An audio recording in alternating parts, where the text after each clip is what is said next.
En ce début d'année, vous avez sûrement envie d'adopter de nouvelles routines, de nouveaux aménagements, peut-être chez vous, pour vous faciliter la vie au quotidien. Et c'est pourquoi j'aimerais vous parler un court instant de ma formation Aménager sa maison Montessori. Vous allez découvrir comment de simples aménagements dans votre entrée, votre cuisine, votre salle de bain ou la chambre de vos enfants, à condition qu'ils suivent les principes de la pédagogie Montessori, peuvent aider vos enfants à devenir plus autonomes et plus épanouis. Dans ma formation, vous allez découvrir les 4 grands principes qui vont vous guider pour aménager votre maison. Et aussi de très nombreux conseils pratiques. Par exemple, en vrac, mes astuces pour aider votre enfant à enfiler son manteau tout seul ou à mettre ses chaussures sur le bon pied, qui n'a pas perdu des minutes entières le matin avec un enfant qui s'était trompé de pied. Vous trouverez aussi un tutoriel vidéo pour fabriquer votre propre tour d'observation Montessori. Mon système éprouvé pour mettre en place la rotation des jouets et éviter ainsi que le bazar ne s'installe dans la chambre de votre enfant. La meilleure façon de ranger les vêtements pour que même de petits enfants puissent s'habiller tout seuls. Ou bien mes conseils pour faire la transition d'un lit à barreaux à un lit au sol. Je vais vous montrer toutes les pièces de la maison et vous allez découvrir en vidéo tous les choix d'aménagement que nous avons faits dans notre propre maison, ainsi que de nombreux exemples d'aménagements réalisés par d'autres familles avec mes commentaires, pour que vous puissiez trouver votre propre inspiration pour chez vous. Et en plus de la formation vidéo, vous bénéficierez de tout un tas de ressources offertes, comme un fichier d'étiquette avec des images pour faciliter le rangement des vêtements de vos enfants, un fichier PDF d'images contrastées pour la chambre de votre bébé, un fichier PDF d'illustrations qui seront belles et colorées pour les murs de votre bébé ou de votre enfant un peu plus grand. Également une vidéo bonus pour maintenir l'ordre et l'organisation quand vous avez des invités chez vous, ou encore une autre pour apprendre à votre enfant la gestion du temps, ainsi que l'enregistrement d'un webinaire que j'ai réalisé sur le thème des matins paisibles et sereins grâce à la pédagogie Montessori, dans lequel je reprends certains éléments de la formation, où je parle aussi de discipline positive et où je réponds à de nombreuses questions. Bref, tout ce dont vous avez besoin pour établir de nouvelles routines beaucoup plus efficaces le matin. Alors n'hésitez pas, le lien est dans les notes de cet épisode pour rejoindre ma formation Aménager sa maison Montessori. Et maintenant, je vous souhaite une bonne écoute de votre épisode.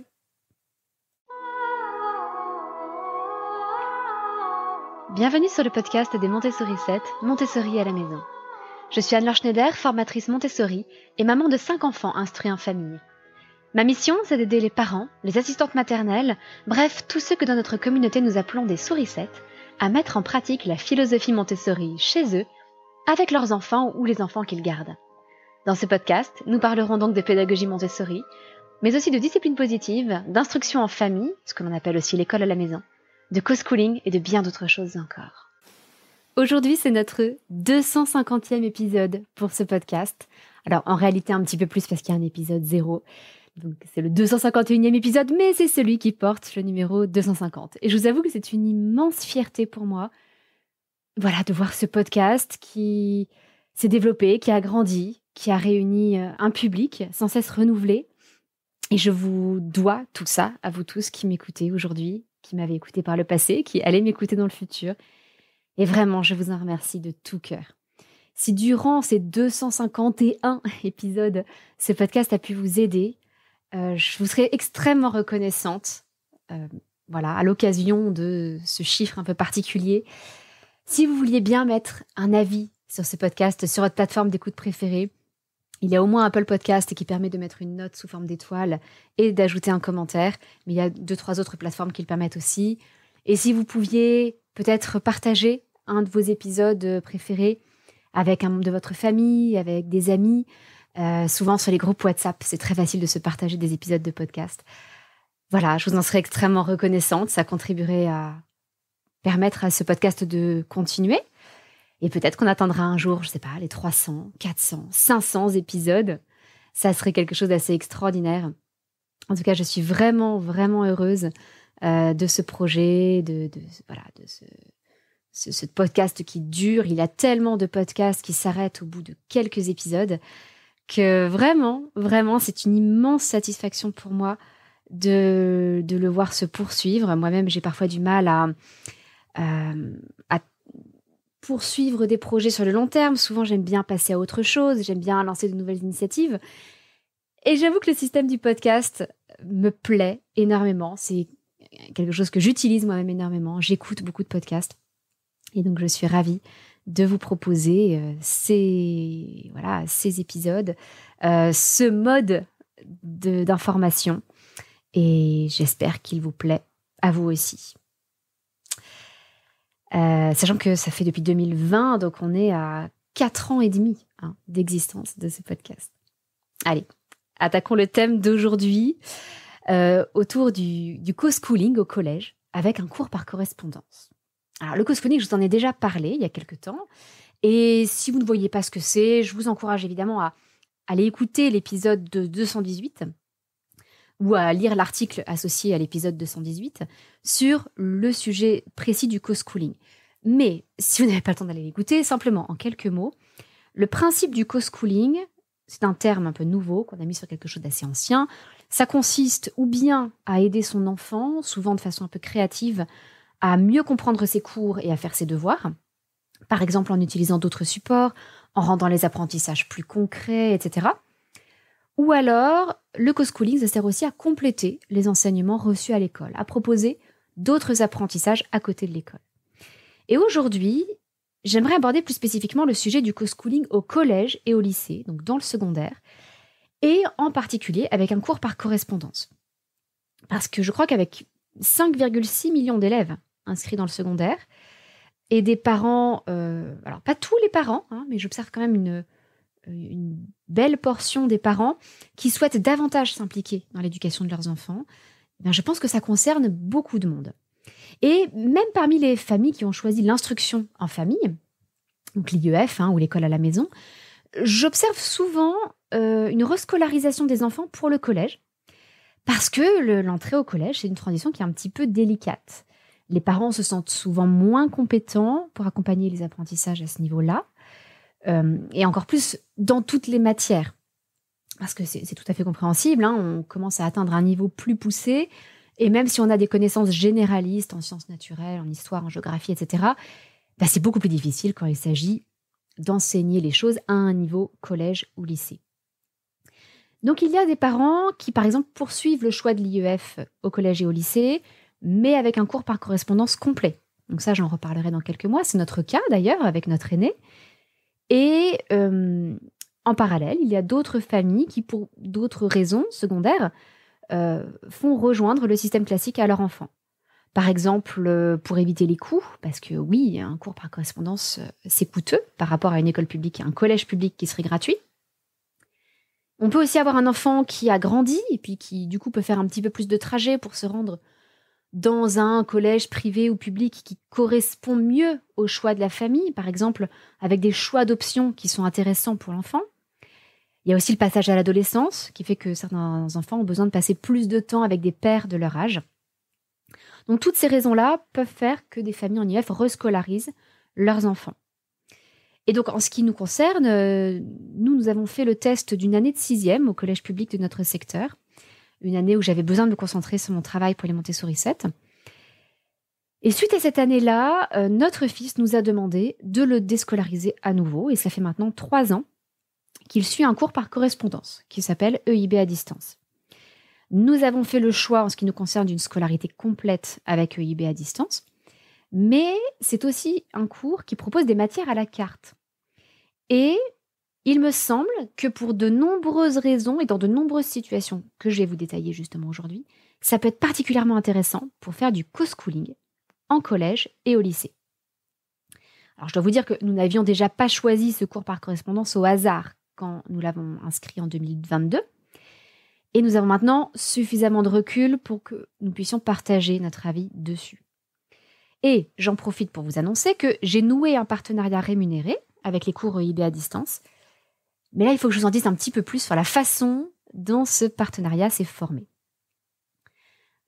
Je vous en ai peut-être pas souvent parlé, mais il se trouve que je reçois très régulièrement des demandes de partenariat. Et pour toutes sortes de choses et de produits. Ça va de la vaisselle Montessori entre guillemets, pour bébés, à des jeux éducatifs ou des applications, là aussi, avec Montessori entre guillemets. Bon, je refuse presque systématiquement toutes ces propositions. Le seul partenariat que j'ai accepté de l'extérieur provenait d'Eurial, de la boutique Documents Montessori, parce que je connaissais son travail de grande qualité depuis longtemps, que j'utilisais ses ressources et que je souhaitais soutenir son travail. Donc grâce à ce partenariat, par exemple, nos stagiaires ont un code de réduction exclusif. Toutes les autres collaborations que j'ai faites, en revanche, elles l'ont été de ma propre initiative. C'est moi qui ai choisi les entreprises, les projets, les personnes que je voulais soutenir, qui les ai contactées. Et ça a donné lieu, par exemple, il y a quelques mois, à l'interview de Christelle Hubert du site 123 Montessori. J'ai proposé tout simplement de l'interviewer gratuitement pour soutenir son travail et parler de la façon dont on fabriquait du matériel Montessori. Si vous voulez réécouter ces épisodes, ce sont les épisodes 229 et 230, et ils sont aussi sous forme de vidéos et d'articles sur notre site internet. Alors, comme je vous l'ai expliqué, nous avons donc pratiqué les cours EIB pendant 3 ans avec une totale satisfaction. Donc, il y a quelques temps, j'ai contacté la directrice de ces cours à distance, Madame Lelourac, et je lui ai proposé de partager publiquement mon avis sur leur travail. Et il me semble que dans ce partenariat, tout le monde se retrouve gagnant, vous qui me lisez, parce que grâce à ce partenariat, Madame Lelourac a accepté d'offrir les frais de dossier à toutes les personnes qui utiliseront, au moment de s'inscrire au cours EIB à distance, le code SOURI7, SOURI et le chiffre 7. Donc vous êtes gagnant, vous qui m'écoutez. Moi-même, je suis gagnante, évidemment, puisque il s'agit d'un partenariat rémunéré. Et EIB à distance est gagnant aussi, puisqu'ils se font connaître d'un nouveau public. Ça leur permet de se faire connaître, en particulier à la suite d'un changement de nom qui a eu lieu il y a quelques années. Là aussi, je vais vous en reparler. Donc aujourd'hui, après cette longue introduction, je vais à la fois vous présenter l'intérêt général d'un cours par correspondance, dans un grand nombre de situations au collège et au lycée, mais aussi vous expliquer pourquoi nous apprécions particulièrement les cours EIB à distance et en quoi ces cours spécifiques me semblent particulièrement intéressants pour faire du co-schooling dans le secondaire. Alors, pourquoi aller chercher un cours par correspondance en plus du collège ? C'est vrai que l'idée d'inscrire un enfant dans une ou plusieurs matières en parallèle du collège, ça peut paraître assez surprenant. Après tout, est-ce que les cours suivis en établissement ne devraient pas suffire ? Quel est l'intérêt d'aller payer des cours supplémentaires ? Eh bien, en fait, je vois 4 grands types de situations dans lesquelles ça peut avoir du sens, et je vais vous les détailler. Le premier cas, c'est quand un professeur est absent ou que le cours n'est pas satisfaisant. Il y a aussi le cas d'un enfant qui est en difficulté, ou à l'inverse, le cas d'un enfant qui réussit brillamment et aurait besoin d'être davantage nourri. Et puis enfin, il y a toutes les situations liées à l'international, c'est-à-dire une famille expatriée qui se prépare à rentrer en France, ou à l'inverse, un enfant qui prépare un projet à l'international. Alors, je vais rentrer un petit peu plus dans le détail, que vous puissiez comprendre l'intérêt du co-schooling dans ces différentes situations. Donc, le premier cas, c'est lorsqu'un professeur est absent ou que le cours donné n'est pas satisfaisant. Ça peut être dû à l'absence à long terme d'un professeur qui n'est pas remplacé. En 2020-2021, on a quand même 8,8% des heures de cours qui n'ont pas été assurées. Alors parfois, c'est parce que les établissements ferment pour servir de centre d'examen. Parfois, c'est parce que les enseignants partent en formation. Mais pour vous donner un exemple plus récent, très concrètement, à la rentrée 2024, dans plus de la moitié des établissements, il manquait au moins un professeur. Alors, ça mettait de côté toutes les absences ponctuelles, comme professeur qui tombe malade la veille de la rentrée. Il s'agissait vraiment de postes non pourvus et d'absences de longue durée. Dans plus de la moitié des établissements, il manquait au moins un professeur. Parfois, il y a bien un professeur, mais son cours n'est pas satisfaisant. Alors, loin de moi l'idée d'aller taper sur les enseignants. Mon mari lui-même est professeur. J'ai beaucoup d'enseignants parmi mes stagiaires, parmi mes amis. Et vraiment, je mesure combien une immense partie des professeurs se dépensent sans compter pour leurs élèves. Mais soyons honnêtes, il y a toujours des brebis galeuses ou des enseignants qui, un peu déprimés, ont renoncé. Par exemple, dans son cursus, mon mari a eu l'occasion de rencontrer un professeur d'histoire géo qui savait déjà qu'il ne serait plus inspecté pendant sa carrière et qui avait tout simplement renoncé à faire de la géographie dans son cours. Il ne faisait que de l'histoire, parce que c'était ce qui lui plaisait à lui. Voilà, je ne donnerai évidemment pas de nom, pas d'académie, rien, mais il existe malheureusement des enseignants comme celui-ci. Le problème, c'est que ce sont les élèves qui en pâtissent et que, avec la sécurité de l'emploi, c'est très difficile de renvoyer ces enseignants qui pourtant sont totalement fautifs. Donc, ça n'est pas la majorité des cas, fort heureusement, mais il arrive qu'il y ait des brebis galeuses. Il arrive aussi que notre enfant ne puisse pas bénéficier de l'option dont il rêvait. Par exemple, une classe européenne ou la langue vivante de son choix. Il y a de moins en moins d'établissements qui proposent l'enseignement de l'allemand, par exemple. Peut-être qu'il voulait faire de l'italien ou autre chose. Peut-être qu'il aurait eu envie de faire de l'histoire des arts. Bon. Eh bien, dans tous ces cas, un professeur absent, un cours non satisfaisant, une option pas disponible, eh bien, on peut tout à fait laisser notre enfant poursuivre tranquillement sa scolarité dans toutes les autres matières et reprendre en main uniquement la matière qui fait défaut, en s'aidant d'un cours par correspondance. L'avantage, c'est qu'on évite d'accumuler du retard pour les années qui suivront. Et on permet aussi à notre enfant de pouvoir, par exemple, rejoindre un lycée qui propose enfin l'option de ses rêves, avec les bases posées par le cours par correspondance lorsque le collège ne la proposait pas. Et tout ça, ça s'applique aussi à certaines familles qui ont décidé de faire leur propre programme en IEF pour le collège. Il y a certains parents qui ont envie d'assurer eux-mêmes les apprentissages. Et franchement, si notre aîné était enfant unique, c'est probablement ce que nous aurions fait, parce que je trouve ça passionnant. Mais là, nous aurions manqué de temps, en fait, pour lui constituer un programme. Mais certains parents le souhaitent, y arrivent, et assurent l'essentiel des apprentissages, sauf dans certaines matières où ils ne se sentent pas compétents, tout simplement, et pour lesquelles ils préfèrent déléguer un cours par correspondance à la carte. Et puis, d'autres encore vont suivre un cours par correspondance principal, comme le CNED réglementé, par exemple dans une situation de handicap ou de maladie. Mais pour certaines matières, les parents préfèrent prendre un second cours par correspondance, sachant que le CNED réglementé est gratuit, donc voilà, ils ne payent pas 2 cours par correspondance, ils en payent un seul. Ils prennent donc un second cours par correspondance pour compléter dans certaines matières. Le deuxième cas, c'est donc, comme je vous le disais tout à l'heure, lorsqu'on a un enfant qui est en difficulté. Que ce soit dans une matière ou dans plusieurs, vraiment, je considère qu'il est fondamental de ne pas laisser les difficultés s'installer. Alors, il existe évidemment la solution des cours particuliers, mais ça peut quand même s'avérer très coûteux sur une année entière. On n'en a pas forcément les moyens. Et si on se sent capable de faire travailler son enfant, alors le cours par correspondance, c'est vraiment une excellente solution. L'important, ça va être évidemment de choisir un cours d'excellente qualité et qui soit parfaitement adapté au niveau de l'enfant. Un cas en particulier où j'observe cela et où je pense qu'un cours par correspondance peut être utile, c'est que très souvent, même les enfants qui étaient très bons en maths commencent à avoir une baisse de régime au collège dans cette matière.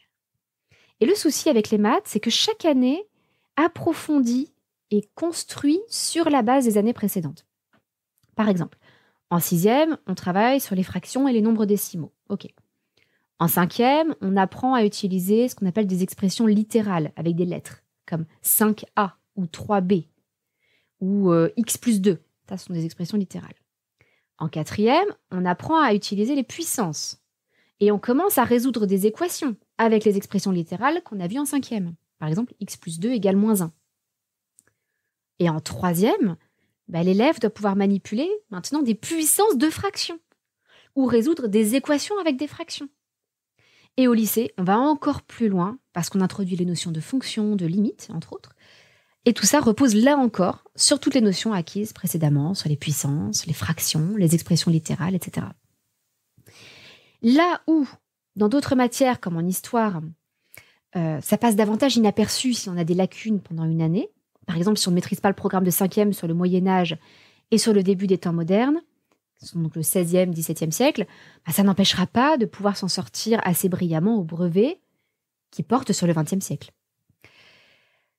Donc en mathématiques, peut-être plus que dans d'autres domaines, il est fondamental de ne pas prendre de retard parce qu'on risque de ne jamais pouvoir le rattraper.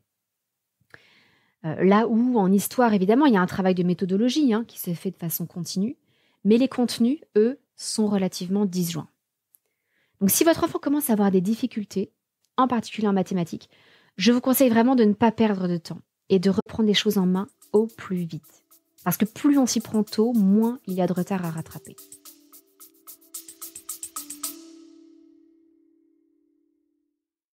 Rassurez-vous, nous reprenons dans quelques instants, mais si ce podcast vous plaît, j'aimerais vous demander une petite faveur. Est-ce que vous pourriez, sur votre application, prendre quelques instants pour attribuer une note à ce podcast et idéalement même un avis? Toutes les applications ne le permettent pas, mais certaines le proposent et c'est ce qui permet, plus que tout, de faire connaître ce podcast à d'autres parents comme vous ou à d'autres professionnels qui en ont besoin et qui apprécieraient de l'écouter. Vous pouvez aussi partager l'épisode que vous êtes en train d'écouter à l'un de vos proches. Là encore, un immense merci parce que c'est ce qui permet de faire connaître ce podcast. Allez, revenons à l'épisode.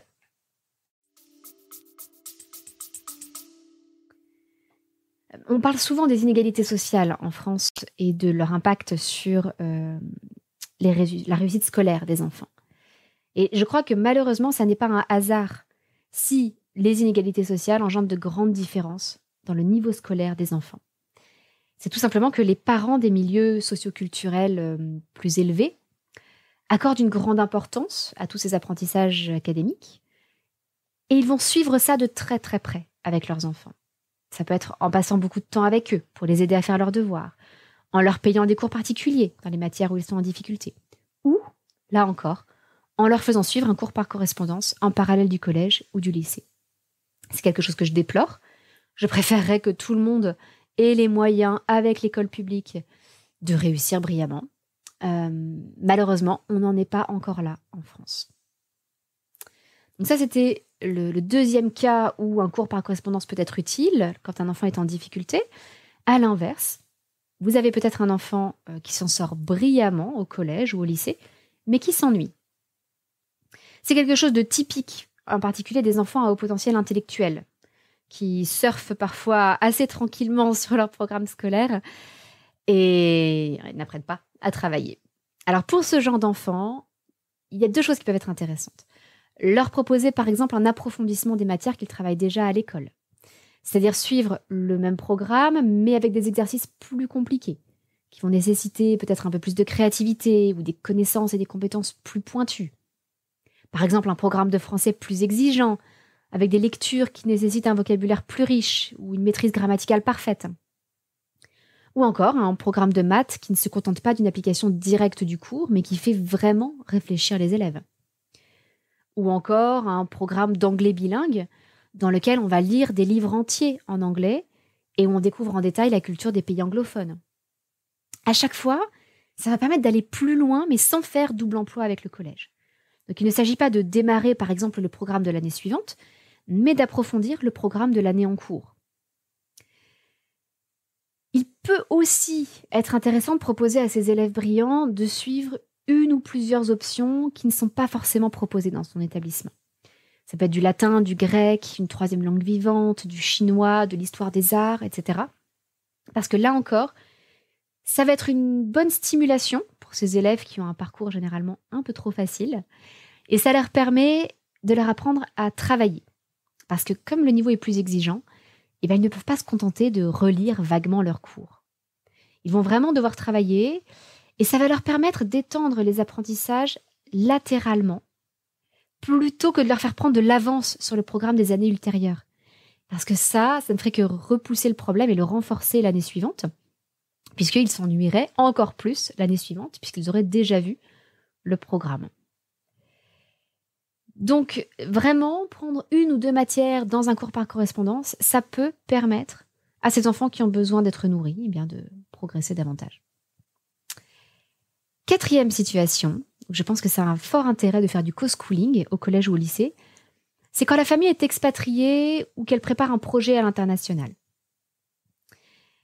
Par exemple, lorsque l'élève prépare lui-même une expatriation ou un parcours universitaire international.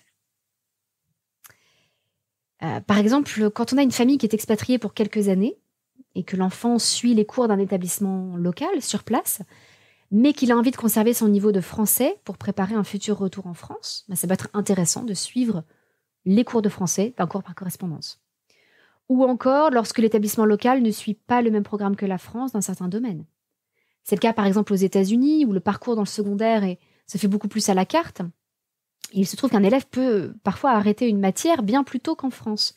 Donc là encore, s'il faut préparer un retour en France, on aura peut-être besoin de remettre l'enfant à niveau dans certaines matières. Dans l'autre sens, certains jeunes ont envie de partir à l'étranger pour leurs études de post-bac.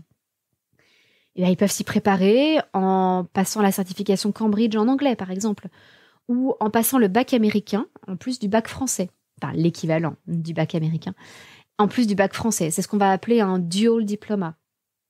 Donc il est tout à fait possible de préparer ces situations en inscrivant notre enfant dans un cours par correspondance pour une matière spécifique ou dans le cadre d'un parcours spécial pour se préparer à partir à l'étranger en venant renforcer la langue étrangère.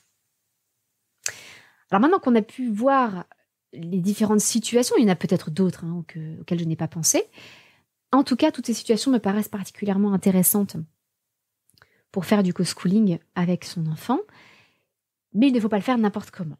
Il va y avoir 3 choses auxquelles il faut faire attention quand on choisit un cours par correspondance en complément du collège. La qualité du cours par correspondance, trouver le bon rythme en évitant de surcharger un élève qui doit quand même déjà suivre des cours normaux au collège ou au lycée, et aussi le fait de pouvoir établir une véritable relation de confiance avec les enseignants du cours concerné. Et justement, il se trouve que c'est sur ces 3 points, donc la qualité des cours, le respect du rythme de l'élève et la relation de confiance avec les enseignants, que nous avons fait notre choix des cours EIB à distance. Donc c'est pour ça que je ne peux que vous les recommander pour compléter les cours de votre enfant. Le premier point, c'est vraiment celui donc de la qualité du cours par correspondance. Alors vous n'avez peut-être pas encore entendu parler d'EIB à distance, mais vous avez peut-être déjà entendu parler des cours Atmer Academy et des cours Legendre à distance. Eh bien, ces 2 cours ont tout simplement fusionné il y a 2 ans pour former EIB à distance, qui fait partie d'un groupement d'écoles et de programmes d'enseignement à distance qui sont de très très haute qualité, avec une attention toute particulière portée au bilinguisme, avec des écoles bilingues et des programmes à distance qui mettent l'accent aussi sur l'apprentissage de l'anglais. Et ce regroupement d'écoles et de cours à distance s'appelle Globe Educate. Et dans ce fameux groupe, Globe Educate, on va retrouver d'autres cours par correspondance, comme les cours Sainte-Anne, que vous connaissez peut-être, et plus de 65 établissements scolaires de haut niveau dans le monde entier, dont par exemple les 2 écoles Atmer de Paris, qui ont formé des hommes politiques, des acteurs, des écrivains, des hommes d'affaires. Par exemple, parmi les anciens des écoles Atmer, vous avez Jacques Chirac, Brigitte Bardot, Jean-Paul Sartre, Michel Polnareff, la chanteuse Elsa, ou Stéphanie de Monaco. Donc, vous voyez qu'on a quand même une très très grande variété de profils et de parcours. En fait, l'école Atmer, elle a été fondée en 1885 par une jeune préceptrice alsacienne qui s'appelait Rose Atmer. Et son succès ne s'est pas démenti depuis. Ça fait presque 1 siècle maintenant qu'Atmer a créé son cours à distance. Et c'est d'ailleurs dans les cours Atmer Academy que notre aîné a commencé son parcours, avant la fusion avec les cours Legendre à distance. Donc il a commencé avec les cours Atmer Academy qui étaient vraiment d'une très très grande exigence académique, mais aussi d'une grande clarté. Alors aujourd'hui, ces cours ont été un peu retravaillés et on les retrouve chez EIB à distance dans les matières français approfondi et mathématiques approfondies, parce que le niveau était quand même très exigeant. Il existe aussi un programme de français plus classique et de mathématiques plus classiques, qui sont les héritiers, le fruit des anciens cours Legendre à distance, qui eux aussi sont d'excellente qualité. Et on retrouve encore les cours Atmer dans le programme d'anglais bilingue. Ça aussi, c'était une de leurs spécificités. Quant aux cours Legendre, donc les cours Legendre à distance, en fait, les cours Legendre sont les inventeurs du concept d'école à distance en France en 1920. Donc là encore, ce sont des structures assez solides et éprouvées. Depuis 1920, les cours Legendre ont ensuite développé leur expertise dans le domaine du soutien scolaire. Et la branche cours à distance est devenue EIB à distance. Donc voilà, pour le petit historique. Si vous étiez un peu perdu dans le paysage des cours par correspondance, il en existe d'autres, évidemment. Voilà en tout cas un petit éclairage là-dessus. Mais vous comprenez donc que nous savions que nous étions entre de bonnes mains, et il se trouve que l'expérience nous a parfaitement donné raison sur ce point. Le deuxième gros avantage que nous avons vu, c'était le respect du rythme de l'enfant, surtout quand il suit déjà des cours au collège. Parce que à ce moment-là, l'enfant a déjà un rythme de travail relativement exigeant et il ne faudrait pas le surmener, ça n'est pas l'objectif. Alors justement, ce que j'apprécie tout particulièrement avec les cours EIB à distance, et je pense que c'est encore plus vrai pour le co-schooling, ce sont leurs facultés d'adaptation. C'est très simple, il existe par exemple des cours de révision pour se remettre à niveau avant la rentrée. Mais même ces cours de révision, on peut choisir de les suivre plus tard dans l'année pour rattraper le niveau de sa classe. On peut choisir de ne s'inscrire que pour un seul trimestre ou pour une année entière. On peut étaler sa scolarité sur peut-être 14 ou 16 mois si jamais c'est trop dense. On peut envoyer les devoirs à son rythme et non à des dates spécifiques. Et puis les correcteurs continuent à travailler pendant les vacances d'été. Donc tout est fait vraiment pour que votre enfant puisse adopter le rythme qui sera le plus approprié pour lui. Ça a été notre cas par exemple. À un moment, notre fils aîné est passé par une phase un petit peu de creux, suite, entre autres, au décès de son petit frère. Eh bien, le rythme a été adapté. Nous avons étalé ses apprentissages et il a continué à travailler pendant les vacances d'été, sans aucune difficulté, pour avoir un rythme moins intense. Il a pu faire une vraie pause aussi, prendre le temps dont il avait besoin et ça n'a pas posé de problème. Et à l'inverse, il a pu accélérer lorsque ça allait mieux. Et en fait, c'est exactement l'inverse de l'école, où tout le monde se retrouve à devoir apprendre la même chose, au même moment et à la même vitesse. Ce que j'apprécie aussi beaucoup par rapport à d'autres cours par correspondance, c'est que les cours ne sont pas sur écran. Il n'y a pas de vidéo. Et ça, j'y vois deux avantages. C'est qu'il y a moins de temps d'écran pour nos enfants. Je pense que je n'ai pas besoin de détailler tous les ravages de l'écran, même lorsque l'écran joue un rôle pédagogique, ne serait-ce que les problèmes ophtalmiques. Et puis, la possibilité d'avancer à son rythme et non pas à celui de la vidéo de cours. Parce que c'est en fait une grosse perte de temps lorsque ça arrive. Pour certains cours, notre fils se retrouve à aller 2 fois plus vite que ce qui est prévu dans l'emploi du temps type qui est proposé par EIB. Ça n'est qu'une base de travail suggérée, c'est pour donner une indication. Il recommande évidemment de l'adapter à chaque enfant. Et dans d'autres matières, dans d'autres sujets, notre fils va 2 fois plus lentement. Et ça ne pose aucun problème dans son emploi du temps. Le nombre d'heures consacrées à chaque matière et le nombre d'heures dont lui a besoin. Ça n'est pas imposé par des vidéos qu'il faudrait visionner et qui le ralentiraient ou qui iraient trop vite pour lui dans certains domaines. Enfin, je voudrais préciser que peu importe l'âge de l'enfant, ce qui va compter, c'est son niveau réel. Et son niveau réel dans chaque matière.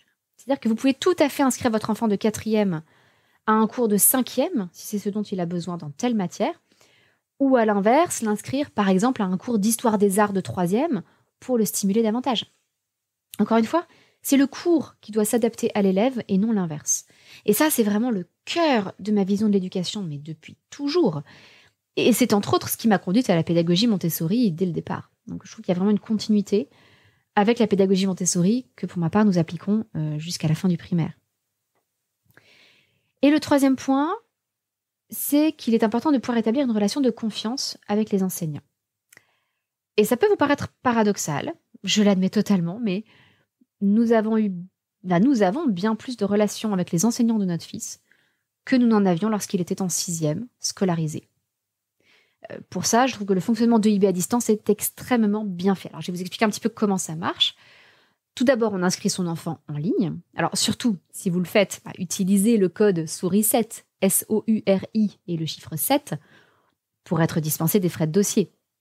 Donc, on inscrit son enfant en ligne et on valide son inscription par un rendez-vous pédagogique. Parce que oui, on n'a pas affaire à des boutiquiers, on a affaire à des pédagogues pour qui le plus important, ça va être l'adéquation entre ce que eux-mêmes peuvent proposer et ce dont l'enfant a besoin. C'est ça qui va être fondamental. Et donc, on va tout adapter au profil de l'enfant. Ensuite, une fois l'inscription validée, on va recevoir les cours, les corriger et les devoirs à envoyer. Alors, on va les recevoir au format papier, si on a choisi cette option-là. Ou bien, on peut les télécharger sur la plateforme en ligne de l'enfant, tout comme les audios pour les cours de langue. Du coup, au total, vous avez 3 possibilités. Vous pouvez laisser votre enfant suivre le cours entièrement sur l'ordinateur. Alors, je vous avoue que je ne le recommande pas. Pour la santé des yeux de votre enfant, c'est quand même pas idéal. Vous pouvez vous faire livrer donc directement les fascicules de cours, ou vous pouvez les imprimer vous-même, avec une petite réduction du coup sur le montant des cours. Et c'est l'option que nous-mêmes nous avons choisie parce que nous avons une impression de bonne qualité et que nous avons de quoi relier les fascicules ensuite. Donc bon, nous faisons à l'économie de ce point de vue-là. Ensuite, chaque matière est organisée par trimestre. Et dans chaque trimestre, les contenus sont organisés par semaine de cours. Mais libre à vous de suivre un autre rythme. En fait, c'est une indication sur le rythme à suivre pour tout finir en un trimestre scolaire, tout en gardant généralement des semaines de révision en fin de trimestre. L'enfant travaille donc sur son cours, il comprend les notions, il apprend ce qu'il y a à retenir, il fait les exercices d'application, et pour ces exercices, il y a des corrigés qui sont fournis. Donc vous pouvez choisir de corriger les exercices avec votre enfant, par exemple, ou le laisser s'auto-corriger. Nous, notre aîné travaille de façon extrêmement autonome là-dessus. Et puis, à intervalles réguliers, ça peut être toutes les 2 semaines de cours, toutes les 4 semaines de cours, suivant les matières, il y en a plus ou moins, eh bien l'enfant va devoir rendre un devoir. Donc il va les faire dans des conditions normales de devoir, c'est-à-dire sans cours ou sans dictionnaire, dans un temps limité, mais un temps limité qui va être choisi par vous. On n'a pas besoin d'aller négocier un tiers-temps ou autre si votre enfant a écrit lentement. Par exemple, c'est vous qui êtes responsable de l'éducation de votre enfant. Et puis, l'enseignant correcteur vous renvoie une correction détaillée et donne des axes d'amélioration. Dans le même temps, il met sur la plateforme de l'enfant le corrigé du devoir, qui n'est donc pas disponible au départ, il faut renvoyer un devoir pour obtenir son corrigé. Et du coup, il va pouvoir voir ce qui était attendu. Et ça, c'est très utile, par exemple, pour les rédactions, parce qu'il ne s'agit pas seulement de corriger les erreurs que votre enfant a commises, mais aussi de lui montrer, de lui proposer un modèle de quelque chose qui aurait obtenu la meilleure note. La note en question sur le devoir va figurer sur son relevé de notes. Et lorsque l'enfant a terminé son trimestre, même si le trimestre a pris 2 mois ou 4 mois, peu importe, un bulletin de notes est édité. Donc vous avez un bulletin de notes à chaque trimestre. Et ce qui est formidable, c'est qu'à tout moment, vous pouvez demander un rendez-vous à l'enseignant correcteur, même en dehors des journées qui sont déjà prévues pour cela, pour les rencontres parents-professeurs, qui se font à distance, par visio. Et votre enfant peut aussi échanger avec l'enseignant par écrit en posant des questions sur sa copie de devoir. Et l'enseignant répond dans la foulée. Il y a plein d'autres options qui existent aussi. Vous pouvez inscrire votre enfant à des tutorats en petits groupes. Les tutorats de français ont vraiment beaucoup bénéficié à notre fils. Donc il y a des tutorats pour le français et les mathématiques qui permettent donc de s'entraîner, de mieux comprendre le cours, de faire des exercices complémentaires, etc. Par exemple, dans ces tutorats, notre fils a écrit des poèmes. Et puis, il y a aussi la possibilité d'inscrire votre enfant à des packs de petits cours particuliers, ils appellent ça mon coaching prof, qui se feront là encore par visio. Ça permet de dépanner, de mieux comprendre une notion par des séances assez courtes. Et comme c'est par visio, il n'y a pas de perte de temps. C'est-à-dire qu'on ne fait pas venir quelqu'un pour 1 heure entière, il n'y a pas les déplacements à payer, etc. Autre point que j'apprécie, c'est que les enseignants suivent les élèves sur plusieurs années, voire même sur tout le collège pour certains. Par exemple, en SVT, notre fils a toujours le même enseignant qui est formidable. Et je trouve que c'est très précieux d'avoir ce suivi à long terme, surtout que tous les enseignants ont été sélectionnés avec une extrême rigueur, donc on ne se dit pas « Oh là là, je suis coincé avec tel prof pendant encore 3 ans ». Non, on n'est coincé qu'avec d'excellents profs, donc tout va bien. Et puis, il y a les langues vivantes, qui comprennent aussi un certain nombre de visios avec des locuteurs natifs. Et ça, je trouve que ça aide vraiment les enfants à développer leur expression orale. Il n'y a pas de secret en langue vivante. Il y a en une seule visio, en fait, de 30 minutes, avec ce locuteur natif, avec un réel anglophone ou hispanophone, etc. Vraiment, j'ai pu observer qu'un enfant progressait beaucoup plus que, mettons, en 5 heures de cours collectifs avec un enseignant français. Et donc, chaque cours de langue va comporter 3 visios par trimestre et 10 visios par trimestre pour le cours d'anglais bilingue. C'est-à-dire que sur l'année, notre enfant va passer 15 heures à parler anglais avec un locuteur natif, en individuel. Ça, c'est une richesse que vous n'imaginez pas. Et donc, encore une fois, nous en avons été les premiers surpris, mais nous avons eu bien plus d'occasions d'échanger avec les enseignants de notre fils et de suivre ses progrès que lors de son année de 6e en collège classique. En fait, au collège public, il n'y avait qu'une seule rencontre parents-prof qui était prévue. On nous avait bien précisé de ne pas prendre de rendez-vous si les notes étaient bonnes, parce que ça faisait perdre du temps aux professeurs. Alors, je comprends quand le temps est limité, mais en même temps, un élève peut très bien avoir de bonnes notes et s'ennuyer en classe, ou avoir malgré tout envie de progresser encore. Et le pire du pire, c'est que cette seule rencontre parents-prof avait été annulée pour cause de Covid. À côté de ça, les appréciations sur les copies étaient extrêmement lapidaires. Il n'y avait aucune piste de travail pour la suite et la communication était réduite à néant. Alors qu'avec EIB à distance, outre toutes les possibilités de visio de langue, évidemment, le tutorat, les études dirigées aussi. Alors ça, je crois que c'est réservé aux élèves en scolarité complète, donc ça ne s'appliquerait pas au co-schooling. Je vous en reparlerai éventuellement lorsque je vous parlerai des cours par correspondance pour l'IEF. Nous avons un point d'étape chaque trimestre avec la responsable pédagogique. On a aussi une journée de rencontre parents-prof où on peut échanger avec tous les profs si on le souhaite, même si ça se passe bien dans leur matière. Et à tout moment, on peut prendre rendez-vous s'il y a un souci particulier dans une matière. Donc on a vraiment le sentiment de travailler en équipe. Il y a les professeurs, l'équipe administrative, dont on apprend très rapidement à connaître les noms, l'élève, et puis nous, les parents.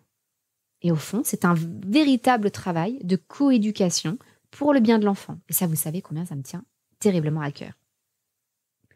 Donc je crois que vous comprenez, avec ces 3 points, la qualité du cours, le respect total du rythme de l'enfant et de son niveau, et la qualité des relations avec les enseignants, vous comprenez pourquoi nous sommes restés fidèles à EIB à distance année après année, et donc pourquoi je les ai contactés pour leur proposer d'établir un partenariat et vous permettre d'être dispensés des frais de dossier pour votre inscription.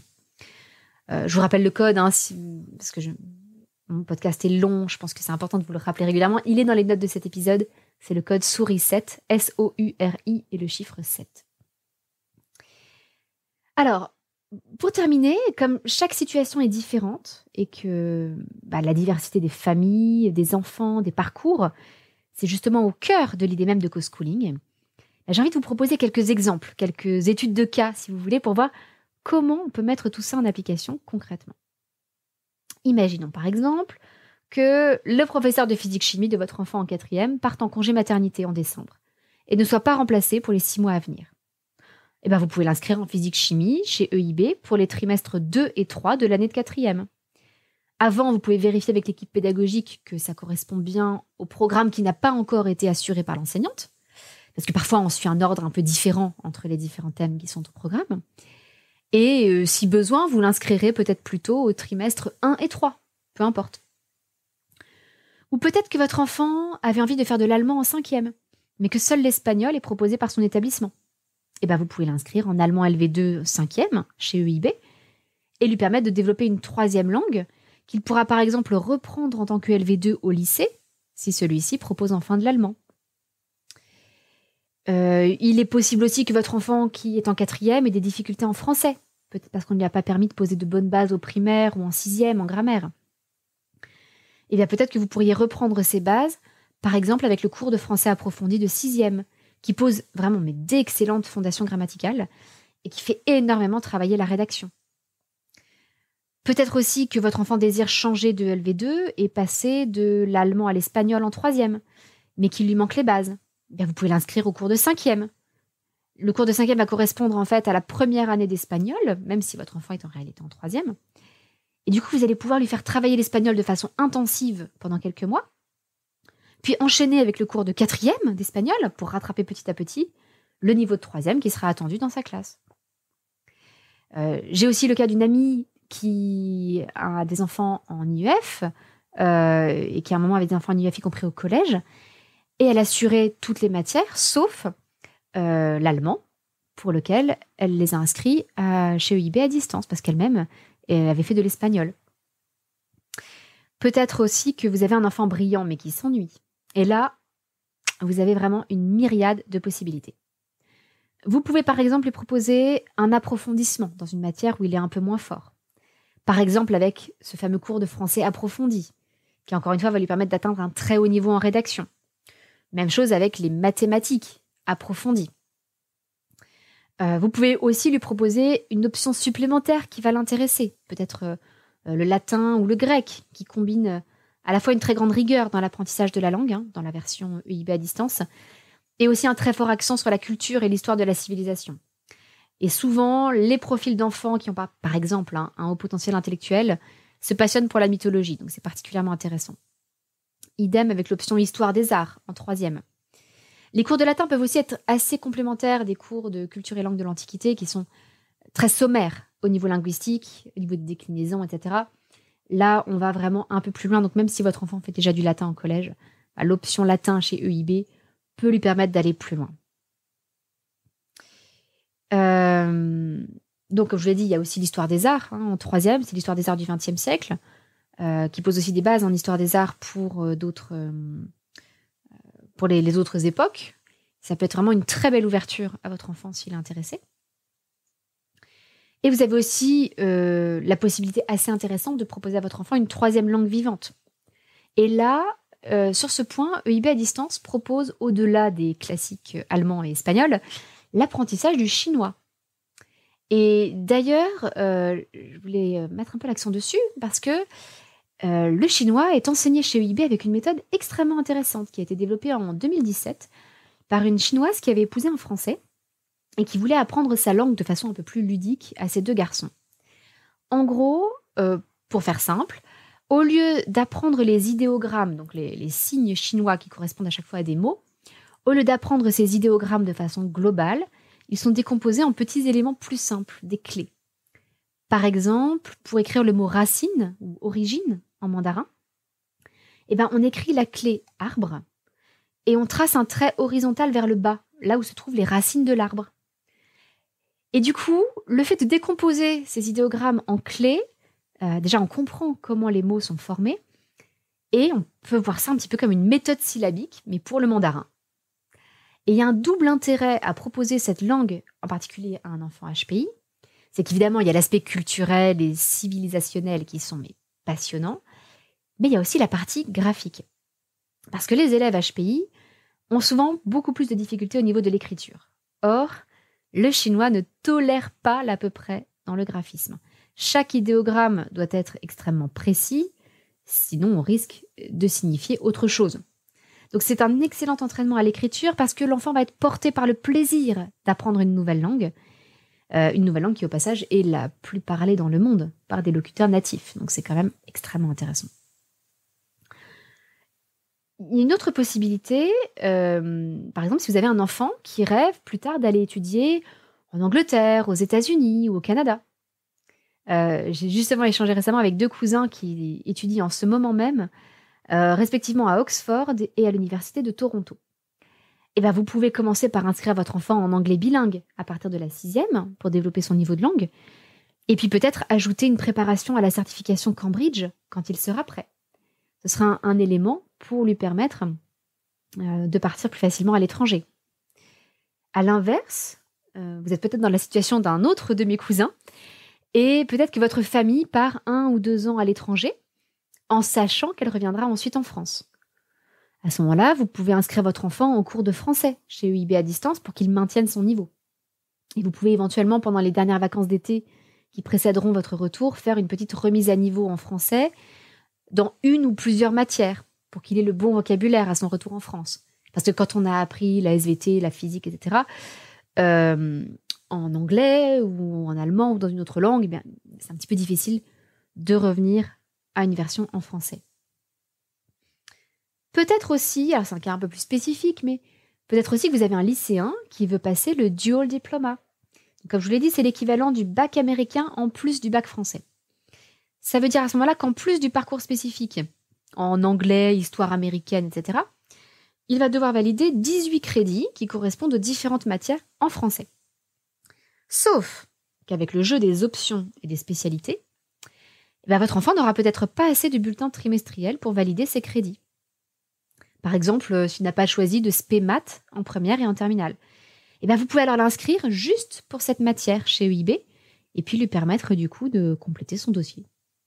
Ou si vous êtes en instruction en famille au collège, mais que le Dual Diploma fait partie de vos projets, vous allez avoir besoin de certains bulletins de notes de collège. Et donc, vous pouvez inscrire votre enfant chez EIB uniquement pour ces matières-là, pour lesquelles vous savez que vous allez avoir besoin du bulletin de notes. Donc, comme vous le voyez, Il y a vraiment une multiplicité de situations et il existe surtout des solutions à toutes les situations grâce à ce que j'apprécie par-dessus tout avec EIB à distance, c'est cette capacité à s'adapter à nos besoins et surtout aux besoins de notre enfant, à son rythme, à son niveau. Donc vraiment, je pense que c'est intéressant d'ouvrir l'esprit à cette possibilité de faire du co-schooling au collège et au lycée. Je sais que beaucoup de parents sont intimidés parce que le niveau scolaire est plus élevé et que c'est difficile. Donc je voulais vous ouvrir l'esprit, vous partager toutes ces idées qui correspondent peut-être à votre situation, d'un enfant qui a des difficultés, d'un enfant qui s'ennuie, d'un enfant qui prépare une expatriation, d'un enseignant dans le collège de votre enfant qui est malheureusement absent, etc. Pour que vous ayez en tête que ces possibilités existent. Et si vous souhaitez faire appel à un cours par correspondance pour faire du co-schooling avec votre enfant en collège ou en lycée, eh bien, je vous recommande vraiment les cours EIB à distance sans aucune réserve.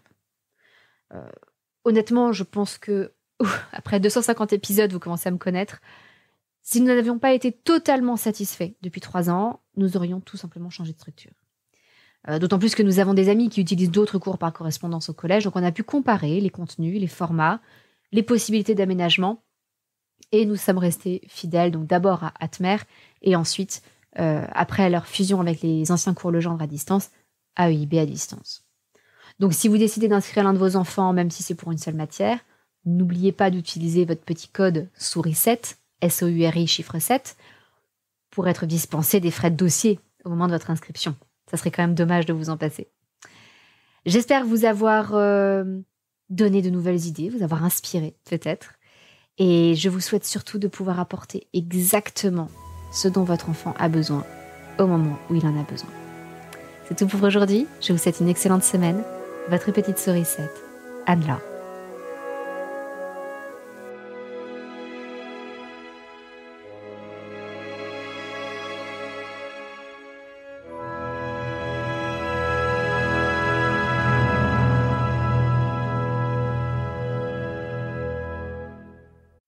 Hey, psst, avant de vous en aller, n'oubliez pas de jeter un œil à la formation Aménager sa maison Montessori. Si vous avez des difficultés à maintenir votre maison organisée avec vos enfants, si vous avez du mal au niveau de la routine du matin, si tout est long, compliqué, pénible, croyez-moi, cette formation peut tout changer pour vous.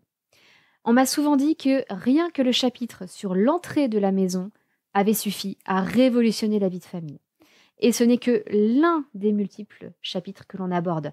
Je vais aussi vous parler du lit au sol, de la cuisine et des repas de votre enfant, du rangement des loisirs créatifs, du rangement des livres d'enfants dans la maison, les jouets, les vêtements, la salle de bain aussi, comment aménager un coin spécialement pour votre enfant.